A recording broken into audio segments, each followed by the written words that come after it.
Welcome to my channel. நான் இன்றைக்கி மணத்தக்காளி பருப்பு கடையல் பண்ண போகிறேன். மணத்தக்காளியில் மருத்துவ குணம் நிறைய இருக்குங்க. இது உடல் சூட்டை தணிக்கும், வயிற்று புண்ணை குணப்படுத்தும், வைட்டமின் டி அண்ட் இ சத்து நிறைய இருக்குது. துவரம்பருப்பு இந்த கிளாஸில் எடுத்து ஊற வச்சுருக்கேன். 2 தக்காளி கட் பண்ணியிருக்கேன், 1 வெங்காயம், 1 பச்சை மிளகா, 4 காஞ்ச மிளகா, கொஞ்சோண்டு புளி. தாளிக்கிறதுக்கு கடுகு, ஜீரகம், உளுந்து, அப்புறம் கொஞ்சோண்டு வெங்காயம், வரமிளகு, 2 பல்லு பூண்டு. இதை எப்படி பண்ணலான்னு பார்க்கலாம். முதல்ல குக்கர் எடுத்துகிட்டு பருப்பை சேர்த்துட்டோம்.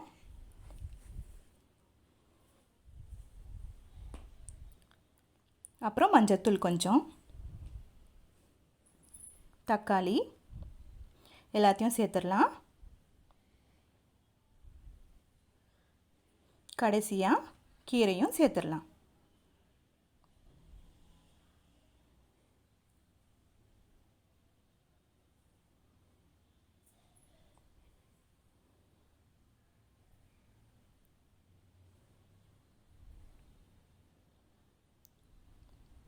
மூடி போட்டுட்டு ஒரு 4 விசில் வந்தால் போதும். விசில் வரட்டும், அதுக்குள்ளே நம்ம தாளிச்சிடலாம். ஒரு வாணலி வச்சு தேவையான அளவு எண்ணெய் ஊற்றிக்கலாம்.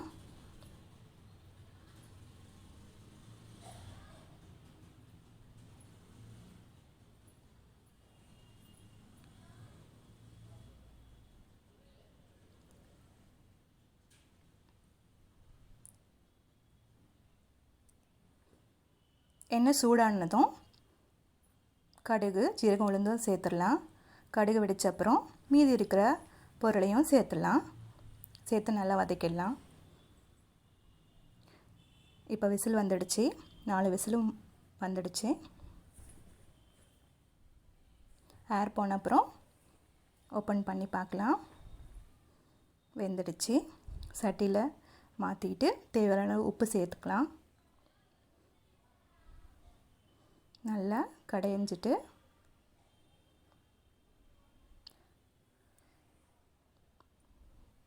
தண்ணி வேணும்னா ஊற்றிக்கலாம், இன்னும் கொஞ்சம் தண்ணி வேணாலும் ஊற்றிக்கலாம்.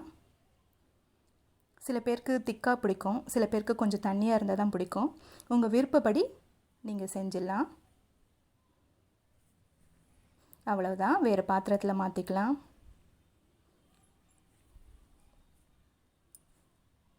தாளித்ததும் மணத்தக்காளி கீரையில் சேர்த்துடலாம்.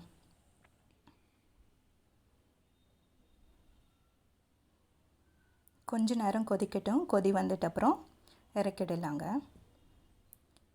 அவ்வளவுதான், மணத்தக்காளி பருப்பு கடையல் தயார்.